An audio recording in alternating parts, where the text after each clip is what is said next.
இப்போ வந்து நீட்டு பஃபே எப்படின்ட்டு நவீனா கேட்டிருக்காங்க, அதுக்காக இந்த வீடியோ போடுறோம். வாங்க பார்க்கலாம். முதல்ல பார்த்தீங்கன்னா அந்த கை வெட்டும்போது நம்ம ஏற்கனவே பஃபைக்கு வெட்டுறது நான் சொல்லியிருக்கேன் இல்லைங்களா. இப்போ இவங்களோட பஃபை பீஸ் வந்து உங்கள் பாடி அளவு சொல்லுங்கள். 33 ரைட். இப்போ 33ன்னு வச்சுங்களேன். இவங்களுக்கு எவ்வளோன்னா 33 16 4 ஒரு பாகம் 8.25. அதில் 2 இன்ச்சு மைனஸ் பண்ணி 6.25 இங்கே மார்க் பண்ணுறோம். இது கையோட உயரம் ஒரு 5 வைக்கிறோம். சரிங்களா. இந்த இறக்கம் வந்து நார்மல் ஒரு 3 இன்ச்சு வைக்கலாம். இந்த இறக்கம் வச்சுக்கிட்டு பாருங்கள். இப்போ இது வந்து நார்மல் கையை அவங்க பண்ணுவாங்க. இப்படி தான் அவங்க நார்மல் கை இருக்கும். இந்த முன்கை சுற்றளவில் பாதி என்னவோ அதை பண்ணிவிட்டு இது நார்மல் கை. இப்போ பஃபைக்கு நம்ம என்ன பண்ணுறோன்னா, இந்த இடம் உங்களுக்கு நம்பர்ஸ் தெரியும் இல்லைங்களா. அதை பாருங்கள். இப்போ நம்பர்ஸ் நான் சொல்கிறேன், ஒரு தடவை பார்த்துங்க. இது 0 to 1 அரை இன்ச்சு விட்டுருவோம். அதுலேருந்து 2ஆம் நம்பர்ன்றது கையின் நீளத்தோடு அரை இன்ச்சு சேர்த்து வைக்கிறோம். 2 to 3 இது பாடி சுற்றளவில் 8ல் ஒரு பாகத்தில் 1 இன்ச்சு கழிச்சு வைக்கிறோம். இது 2 to 3. அடுத்து 3 to 4 இது பாடி சுற்றளவில் 4ல் ஒரு பாகத்தில் 2 இன்ச்சு கழிச்சு வைக்கிறோம். ஓகேங்களா. இதை மார்க் பண்ணிவிட்டு இப்போது இது 4, இது 4A 1.5 இன்ச்சு எக்ஸ்ட்ரா. இது எவ்வளோ தெரியுமா? இது 5ஆம் நம்பர். இது என்னென்னா முன்கை சுற்றளவில் பாதி. இது 5ஆம் நம்பர். இதுலேருந்து 1.5 இன்ச்சு எக்ஸ்ட்ரா. இதுதான் நார்மல் கைக்கான மார்க்கிங். இப்போ பஃபை என்னும்போது இந்த 4ஆம் நம்பர் இருக்குது இல்லையா, இதுலேருந்து எக்ஸ்ட்ரா நம்ம ஒரு 3 4 5 6 எவ்வளோ இன்ச்சு வேணாலும் கூடுதலாக வைக்கலாம். இப்போ நம்ம இவங்களுக்கு எவ்வளோ வச்சுருக்கோம்னா 5 இன்ச்சு கூடுதலாக வைக்கிறோம். 5 இன்ச்சு கூடுதலாக வச்சு இப்போ இந்த 4ஆம் நம்பரு இங்கே போயிடுச்சு. இப்போ இந்த 4ஐயும் 2ஆம் நம்பரையும் இணைங்க. இதை 2ஐயும் இணைச்சி வளைவு கோடு போட்டுருங்க. இந்த இடத்துல எப்பவும் போல் 4ஆம் நம்பருக்கு பிறகு 1.5 இன்ச்சு எக்ஸ்ட்ரா. அது 4A. அடுத்ததாக இது மொத்த அளவு எவ்வளவோ இதை விட அரை இன்ச்சு குறைச்சி 1 to 5 மார்க் பண்ணுங்கள். 1 to 5A மார்க் பண்ணுங்கள். இந்த மொத்த அளவை விட அரை இன்ச்சு குறைச்சி 1 to 5A மார்க் பண்ணுறீங்க. இப்போ கிராஸ் கோடு 4ஆம் நம்பருக்கு அக்கட் பண்ணிட்டோம். இந்த வளைவு வெட்டிட்டோம். வளைவுக்கு கவாத்தட்டு கிடையாது. பஃபைக்கு ஏன்னா கவாத்தட்டு கிடையாது. சரிங்களா. இப்போ இங்கே அக்கட் பண்ணிட்டோம். இப்போ இது லைனிங்ன்றதுனால பாருங்கள். முதல்ல சேலை துணியோட உள் பக்கத்தில் லைனிங்கை வச்சு ஃபுல்லாக முதல்ல ஒரு தையல் போட்டுட்டோம்.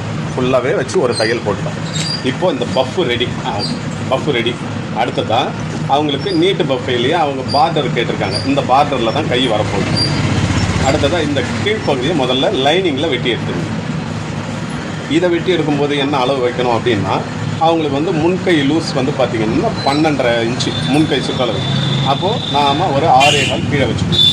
அதுலேருந்து 1.5 இன்ச்சு எக்ஸ்ட்ரா 7.25 இருக்கு இல்லைங்களா. இப்போ என்ன பண்ணுங்கள், 6.25 1.5 7.25. அடுத்ததாக 1 இன்ச்சு கூடுதலாக இங்கே வச்சுங்க. 8.25 இதை வச்சுட்டு பாருங்க. இது கிராஸ். இங்கே என்ன அளவு வைக்கிறீங்களோ இதை விட 1 இன்ச்சு கூடுதலாக இங்கே வச்சுக்கிறீங்க. இந்த அகலம் எவ்வளோன்னா, நமக்கு இந்த பார்டர் இருக்குது இல்லையா, இந்த பார்டர் எவ்வளோ இருக்கோ அந்த அளவு நம்ம இந்த போர்ஷனை எவ்வளோ வேணாலும் நீட்டு வச்சுக்கலாம். அது நீட்டு பஃபை. அவங்க பார்டர் சின்னதாக கேட்டாங்க. எவ்வளோ கேட்டாங்கன்னா இந்த 3 இன்ச்சு அகலமே போதும். தச்சு தந்தால் அவங்களுக்கு 2 இன்ச்சு தான் வரும். அப்போ அதே 3 இன்ச்சை நம்ம இதை வச்சு வெட்டிக்கிறோம். இந்த பீஸ் வெட்டி எடுத்துக்கிறோம். இது மாதிரி 2 பீஸ் வேணும். இப்போ இதை வந்து இந்த பார்டரில் வச்சு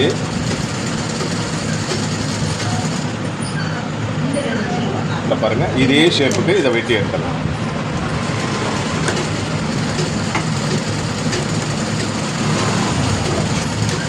பாருங்கள். இது எப்படி இருக்கும்னா கிராஸ் ஒரு பூந்தொட்டி வடிவில் இருக்கும். கீழே குறைவாகவும் பாருங்கள், மேலே அதிகமாகவும் இருக்கும். சரிங்களா. இப்போது இந்த லைனிங்கில் பாருங்கள், பார்டர் இப்போ தேவை கிடையாது. இந்த லைனிங் துணியில் இந்த பஃப் கையோட பஃப் இதை கொண்டாந்து இணைக்கிறோம். இதை இணைக்கும் போது என்ன பண்ணுறீங்கன்னா, சென்டரை அக்கட் பண்ணிடுங்க. பார்டர்லேயும் கீழே வந்து அந்த குப்பாவிலையும் அக்கட் பண்ணிடுறோம் சென்ட்ரு. இதுலேருந்து ஒரு 2.5 இன்ச்சில் மார்க், இந்த பக்கம் 2.5 மார்க். இது எதுக்காக அப்படின்னா பாருங்கள், நீங்கள் நூல்லாம் போகலையா, ஃபோல்டு பண்ணுங்கள். பாருங்கள். இப்போ இந்த லைனிங்கில் சென்டர்லேருந்து 2.5 மார்க் பண்ணியிருக்கோம். இந்த பக்கம் 2.5 மார்க் பண்ணியிருக்கோம். இது எதுக்காகன்னா, நம்ம இப்போ இது வரைக்கும் தான் சமமாக வச்சு தைக்க போகிறோம்.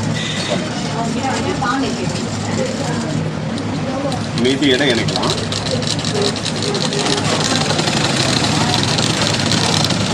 அந்த 2.5 இன்ச்சு மார்க்கோட நிறுத்திருக்கோம்.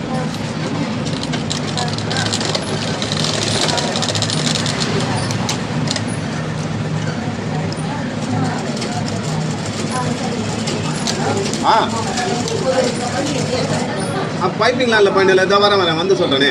இந்த ஒரு நிமிஷம். இந்த 2.5 இன்ச்சு மார்க்கோட நிறுத்திட்டோம் இல்லைங்களா? இப்போ அடுத்து இந்த பக்கம் 2.5. இப்போ கையை என்ன பண்ணுங்கள், இந்த இடத்துல சமமாக வச்சுக்கிட்டு இந்த 2.5லேருந்து ஆரம்பி.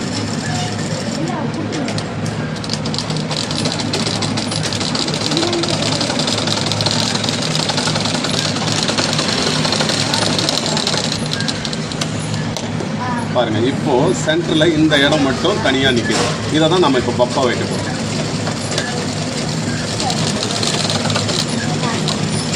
இப்போ பார்த்தீங்கன்னா இந்த சென்டர் அர்க்காத்து இருக்கு இல்லையா, இதில் இந்த அர்க்காத்தை வந்து பொருத்தணும். இதோ இருக்கு பாருங்கள், இந்த பப்போட அர்க்காத்தை இதில் வந்து பொருந்தணும். அப்போது இந்த பாதிக்குள்ளார நம்ம இந்த சுருக்கத்தை அடக்கணும். சுருக்கம் நம்மளை பார்த்து மாதிரி எடுத்து வைங்க. இந்த கட்டை விரலை யூஸ் பண்ணுங்கள். பெரிய யூஸ் பண்ணுங்கள். பெரிய யூஸ் பண்ணுங்கள்.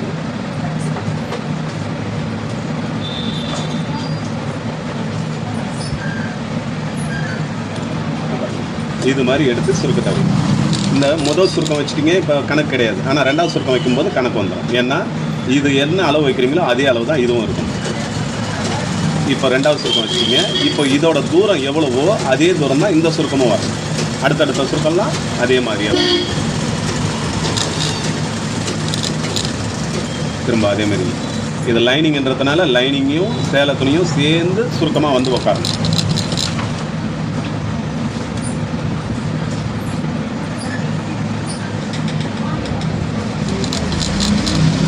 இப்போ பாருங்கள், இதில் வந்து பார்த்திங்கன்னா 1 2 3 4 5 சுருக்கம் அந்த அர்க்காத்துக்கு அந்த பக்கம் வந்துடுச்சு. அதே 5 சுருக்கம் தான் இங்கே வரணும். இந்த ஒவ்வொரு சுருக்கத்துக்குமான இடைவெளி மாறவே கூடாது, ஒரே மாதிரியே இருக்கும்.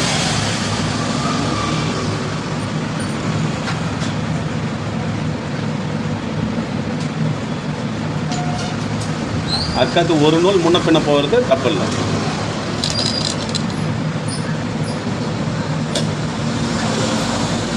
ரெண்டு வச்சுருக்கோம், இன்னும் 3 சுருக்கத்துக்குள்ளார இதை முடிச்சிருக்கோம்.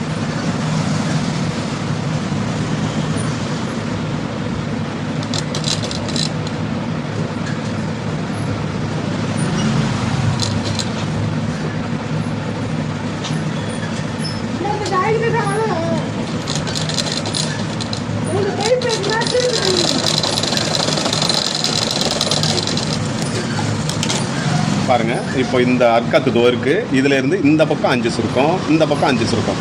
ஒவ்வொரு சுருக்கத்துக்குமான இடைவெளி மாறவே கூடாது. இப்படி வச்சிங்கன்னா தான் பார்க்குறதுக்கு நல்லாயிருக்கும். இப்போ இதை சுருக்கம் வச்சு முடிச்சிட்டோம் இல்லைங்களா? அடுத்தது பார்த்திங்கன்னா இந்த பாருங்கள், இப்போ இந்த பார்டரை இதில் மேலே வச்சு இணைக்கப்போம். இந்த பார்டரை இப்படி வச்சு இணைச்சோன்னா தான் இது கரெக்டாக வரும். சரிங்களா? இப்போ பாருங்கள், சரியாக அந்த லைனிங்கில் வெட்டின பீஸ் தெரியுது இல்லையா? இந்த முக்கோணத்தில் கரெக்டாக வச்சு இணைங்க. நல்லா மெதியடை பிடிச்சி தையல் போடுங்க. போட்ட தையல் மேலேயே போட வேண்டியதாங்க. எடை எப்போவுமே 2 துணியை இணைக்கிறீங்கன்னா மெதியடை இணைக்கணும். சமமாக இருக்கணும், மாறக்கூடாது. 2 துணியை சமமாக வச்சு தையல் போடுறோம்.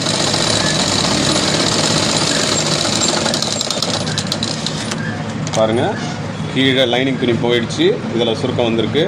இப்போ மேலே பார்டர் வச்சுருக்கோம். சரிங்களா? இப்போது இந்த 2 பகுதியை தனித்தனியாக இருக்கு இல்லையா, இதை கவர் பண்ண போகிறோம். இதை கவர் பண்ணதுக்கு என்ன பண்ணலாம், பாருங்கள், இந்த பிசுறு இருக்கு இல்லையா, இப்படி மடிங்க. இந்த சுருக்கம் வச்சதெல்லாம் உள்ளார அனுப்பிடுறோம்.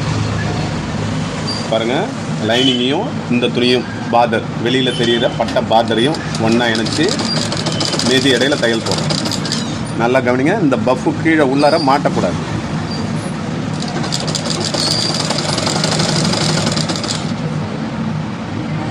தெரியுதுங்களா? இந்த இடம் மாட்டாமல் உள்ளார நல்லா தள்ளி வச்சுங்க.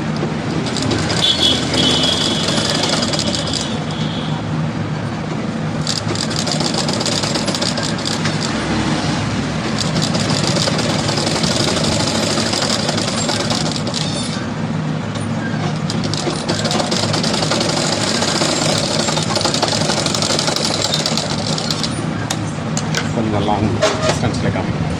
பாருங்கள், இப்போ இது வந்து பார்டர், இந்த பக்கம் பார்டர் இருக்குது, இந்த பக்கம் லைனிங் இருக்குது. சரிங்களா? நம்ம கை எங்கே போயிடுச்சு, உள்ளார இருக்குது. கையை வந்து உள்ளார இருக்குது. இப்போ இதை இழுக்கிறோம். பாருங்கள், உள்ளார இருந்து கையை வெளியில் பிடிச்சி இழுக்கிறோம்.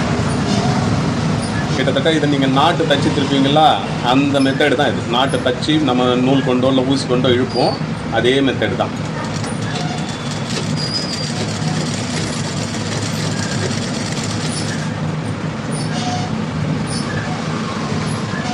பாருங்கள் ஃபுல்லாக இழுத்து விட்டாச்சு. அவ்வளோதான், பஃப் ரெடி.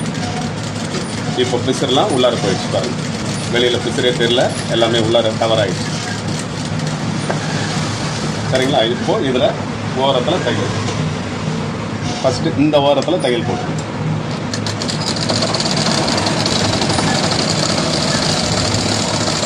இந்த தையல் போடும்போது நல்லா இழுத்து விட்டுங்க.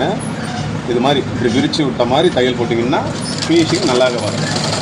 போடுற தையல் கரெக்டாக கடிக்க பார்டரில் போடணும். கையில் தையல் இறங்கக்கூடாது.